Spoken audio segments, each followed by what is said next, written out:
बंधु माने आपण माने निजर फायदा पाई एही भिडियोटी को थरे मात्र शेष पर्यंत निश्चय देखंतु एवं भक्तिर सहित कमेंट बॉक्स रे लिखि दियंतु जय मां लक्ष्मी।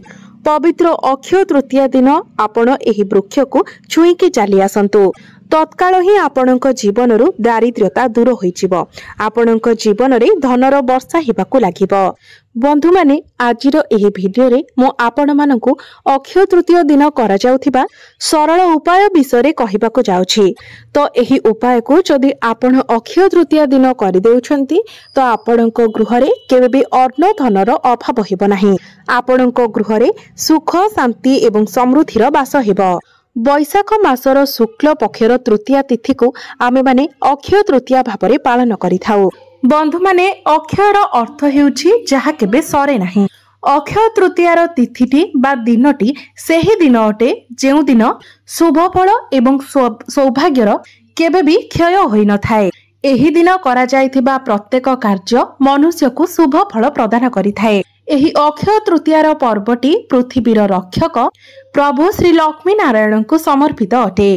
शास्त्र अनुसार एही दिन प्रभु श्री विष्णु परशुरामंकर अवतार नेइथिले एवं एपरि मान्यता मध्य रहिछि जे एही दिन मां गंगा स्वर्गरु धरित्री को आसीथिले।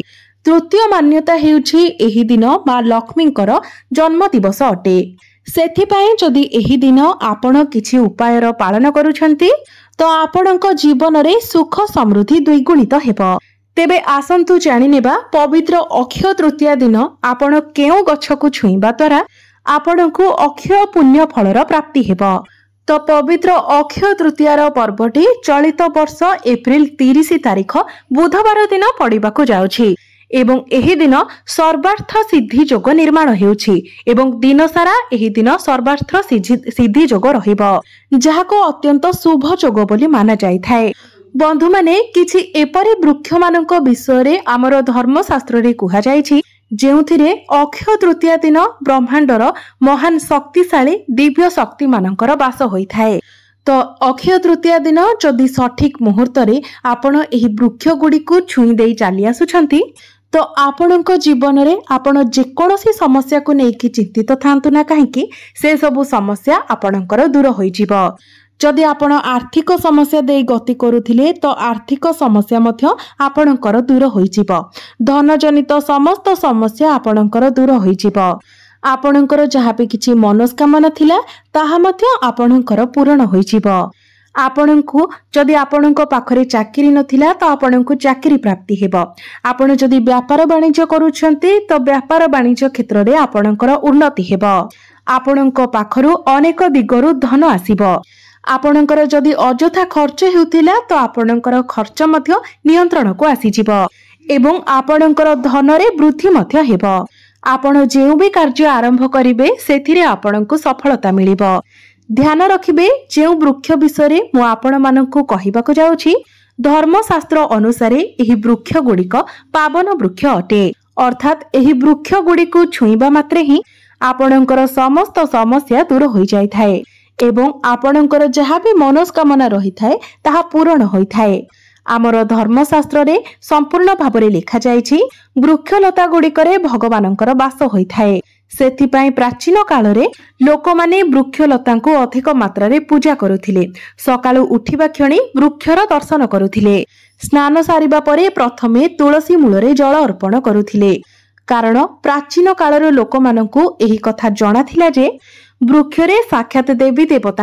विज्ञान मध्य एही कथा कहिथाए जे वृक्षलता ही आमर जीवन बंचाइबार सबुठारु बड़ कार्य करिथांती कारण आमे निश्वास नेबा पई जे अम्लजान व्यवहार करिथाउ ताहा आमे केवल गछ ठारु ही पाइथाउ। आमर ठारु बाहरुथिबा विषाक्त अंगारकाम्ल गैस को गछ निज भीतर को ग्रहण करिथाए एवं आम पई शुद्ध अम्लजान बाष्प छाड़िथाए जहाकि आमर जीवन रक्षाकारी गैस अटे। तो एमितिरे कहिबाकु गले शास्त्र सहित विज्ञान मध्य एही कथा मानि थाए जे वृक्षलता आम मानक पई अत्यंत आवश्यक अटंती। वृक्षलतांक बिना आमर जीवन संभव नुहे। तो एपरि परिस्थिति रे जदि आपण पवित्र अक्षय तृतीया दिन एही वृक्ष गुडी को छुई देउछंती तो आपणक जीवन रे चलिथिबा अनेक समस्या दूर होई जिवो।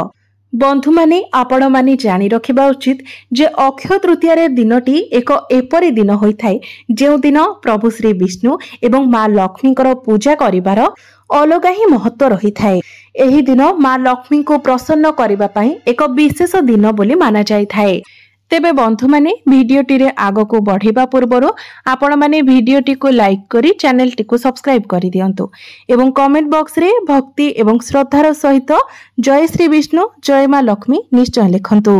तो सर्वप्रथम वृक्षटी जहाको आपनकु अक्षय तृतीया दिन निश्चित भाबरे छुईकी आसीबार अछि ताहा हेउछि बेल गछ। बेल गछटी एमिति गछ अटे जहार प्रत्येक पत्र रे माँ पार्वतींकर वास होइथाय। एही गछरे भगवान भोलानाथंकर वास होइथाय। बेल गछर मूलरे भगवान ब्रह्मांकर वास होइथाय। तो पवित्र अक्षय तृतीया दिन आपण एक लोटा जल नियंतु एवं सेथिरे आपण अल्प गंगा जल मिसई दियंतु। आपणक घर निकटरे थिबा कोनोसी भी बेल गछ निकटको आपण चली जांतु एवं बेल गछ मूलरे आपण एक लोटा जल अर्पण करंतु। तापरे बेल गछ को छुई आपण घर को चली आसंतु। अक्षय तृतीया दिन आपण केवल एतिकी करिबा द्वारा पूरा वर्ष सारा आपण रोग मुक्त रहिबे एवं वर्ष सारा आपणक गृहरे धनर अभाव मध्य हेबो नाही कारण आपणको साक्षात माँ लक्ष्मीकर आशीर्वाद प्राप्ति हबो। एहा सहित भगवान भोलानाथ एवं माँ पार्वतींकर आशीर्वाद मध्य आपणको प्राप्ति हेबो जहा आपणको उत्तम स्वास्थ्य सहित अपार धन मध्य प्राप्ति कराइबो। द्वितीय गछ जहाको आपणको अवश्य एही अक्षय तृतीया दिन छुईके आसीबार अछि ताहा हेउछि ओस्त गछ। बंधु माने ओस्त गछ को वृक्ष मानक मध्यरे राजा बोली कुहा जाय थाए। ओस्त गछरे साक्षात श्री विष्णु एवं माँ लक्ष्मीकर वास होइथाए। एहा व्यतीत ओस्त गछरे प्रभु हनुमान मध्य वास करिथांती। 33 कोटी देवादेवी मध्य ओस्त गछरे वास करिथांती। तो पवित्र अक्षय तृतीया दिन आपण आपणक घर निकटरे थिबा कोनोसी ओस्त गछ निकट को जांतु।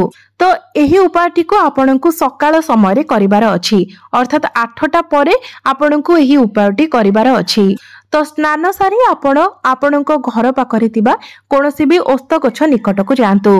ओस्त गछ मूलरे आपण शुद्ध घीयर एक दीप प्रज्वलन करंतु। तापरे ओस्त गछ को आपण 3 बार परिक्रमा करंतु एवं ओस्त गछ को परिक्रमा करबा समय आपण प्रभु श्री विष्णुकर बीज मंत्र को जप करंतु। ओम नमो भगवते वासुदेवाय नमः।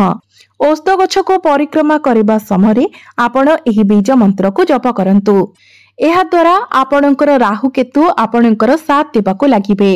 नवग्रहंकर शुभ फल आपणको प्राप्ति हेबो। नवग्रह आपणको साथ देबाको लागिबे जहा फलरे आपण आपणक जीवन रे जेउ भी कार्य करिवे सेथिरे निश्चित भाबरे आपणको सफलता प्राप्ति हेबो। आपण आपणक जीवन रे उत्तरोत्तर उन्नति करिबाको लागिबे। माना जाए जेउ व्यक्ति भगवान श्री विष्णुकर आशीर्वाद प्राप्त करि नै थाए माँ लक्ष्मीकर आशीर्वाद मध्य तांकु स्वतः प्राप्त होई थाए एवं सेही व्यक्तिर जीवन रे केबे भी धनर अभाव होई न थाए।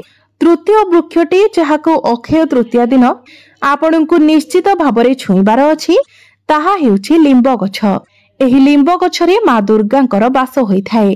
तो अक्षय तृतीया दिन जदि आपण एही लिंब गछ को छुई देई आसुछंती तो आपणक गृह सर्वदा धन धान्य रे भरी होई रहिबो।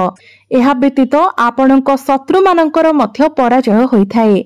माँ दुर्गांक समेत माँ लक्ष्मीकर आशीर्वाद मध्य आपणकु प्राप्ति होई थाए। चतुर्थ वृक्षटी हेउछि अशोक गछ। आपण पवित्र अक्षय तृतीया दिन कोनोसी एक अशोक गछ निकट को जांतु। साथिरे आपण एक लोटा कंचा क्षीर नेकी जांतु।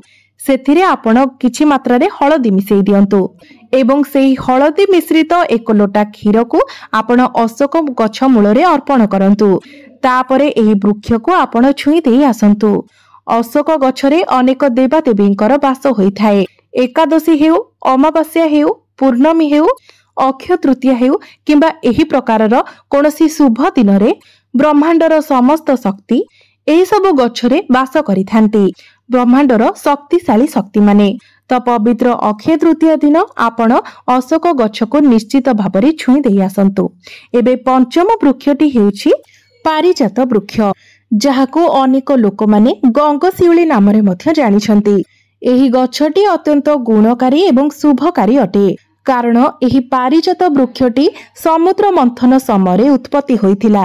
ଏହାକୁ ସ୍ୱର୍ଗରେ ଦେବରାଜ ଇନ୍ଦ୍ରଙ୍କର ନନ୍ଦନ ବନରେ ସ୍ଥାପିତ କରାଯାଇଥିଲା ଏବଂ ଏହାକୁ ମାନବ ଜାତିର କଲ୍ୟାଣ ଉଦ୍ଦେଶ୍ୟରେ ଭଗବାନ ଶ୍ରୀକୃଷ୍ଣ ଆମର ପୃଥିବୀ ଲୋକକୁ ଆଣିଥିଲେ। ମାନ୍ୟତା ଅଛି ଯେ ଯଦି ଆପଣ ଅନେକ କିଛି ଦୁଶ୍ଚିନ୍ତା ମଧ୍ୟ ଦେଇ ଗତି କରୁଛନ୍ତି, ବହୁତ ଚିନ୍ତାଗ୍ରସ୍ତ ଅଛନ୍ତି, ମାନସିକ ଦୁଶ୍ଚିନ୍ତା ଦେଇ ଗତି କରୁଛନ୍ତି, ତ ଏପରି ପରିସ୍ଥିତିରେ ଯଦି ଆପଣ ପାରିଜାତର ଗଛକୁ ଛୁଇଁ ନେଉଛନ୍ତି ତ ନିଶ୍ଚିତ ଭାବରେ ଆପଣଙ୍କର ସମସ୍ତ ଚିନ୍ତା ଗୁଡ଼ିକ ଦୂର ହୋଇଯିବ। ଆପଣ ନିଜ ଭିତରେ ଅପାର ଶାନ୍ତି ଅନୁଭବ କରିଥାନ୍ତି। ତ ପବିତ୍ର ଅକ୍ଷୟ ତୃତୀୟା ଦିନ ଆପଣଙ୍କୁ ଗଙ୍ଗଶିଉଳି ଗଛର ନିକଟକୁ ଯିବାର ଅଛି ଏବଂ ଏହି ପାରିଜାତ ଗଛ ମୂଳରେ ଆପଣଙ୍କୁ ଏକ ଶୁଦ୍ଧ ଘିଅର ଦୀପ ପ୍ରଜ୍ୱଳନ କରିବାର ଅଛି।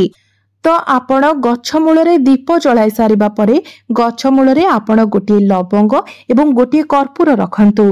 ତାପରେ ବୃକ୍ଷ ମୂଳରେ ଆପଣ ନିଜର ମନସ୍କାମନାକୁ କୁହନ୍ତୁ ଏବଂ ଆପଣଙ୍କର ମନସ୍କାମନାକୁ ପୂର୍ଣ୍ଣ କରିବା ପାଇଁ ମା ଲକ୍ଷ୍ମୀଙ୍କ ନିକଟରେ ପ୍ରାର୍ଥନା କରନ୍ତୁ। ତାପରେ ପାରିଜାତ ବୃକ୍ଷକୁ ଛୁଇଁ ଆପଣ ପ୍ରଣାମ କରନ୍ତୁ। ତାପରେ ପାରିଜାତ ଗଛ ମୂଳରେ ଆପଣ ଲହୁଣୀର ଭୋଗ ଲଗାନ୍ତୁ। ବନ୍ଧୁମାନେ, ପାରିଜାତ ବୃକ୍ଷରେ ମା ଲକ୍ଷ୍ମୀ ଏବଂ ଶ୍ରୀ ବିଷ୍ଣୁଙ୍କର ନିବାସ ହୋଇଥାଏ। ତେଣୁ ଏହି ବୃକ୍ଷକୁ ଛୁଇଁବା ମାତ୍ରେ ହିଁ ଆପଣଙ୍କ ଜୀବନରୁ ଦାରିଦ୍ର୍ୟତା ଦୂର ହୋଇଯିବ। ଆପଣଙ୍କୁ ମା ଲକ୍ଷ୍ମୀ ଏବଂ ଶ୍ରୀ ବିଷ୍ଣୁଙ୍କର ଆଶୀର୍ବାଦ ପ୍ରାପ୍ତ ହେବ।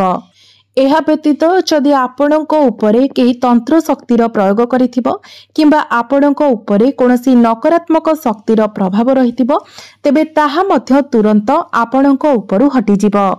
ତ ଆପଣ ପାରିଜାତ ବୃକ୍ଷକୁ ଛୁଇଁ ନିଜର ମନସ୍କାମନାକୁ କହି ପ୍ରଣାମ କରିସାରିବା ପରେ ଏବଂ ଲହୁଣୀର ଭୋଗ କରିସାରିବା ପରେ ମୂଳରେ ରଖିଥିବା କର୍ପୂର ଏବଂ ଲବଙ୍ଗକୁ ଆପଣ ଜଳାଇ ଦିଅନ୍ତୁ।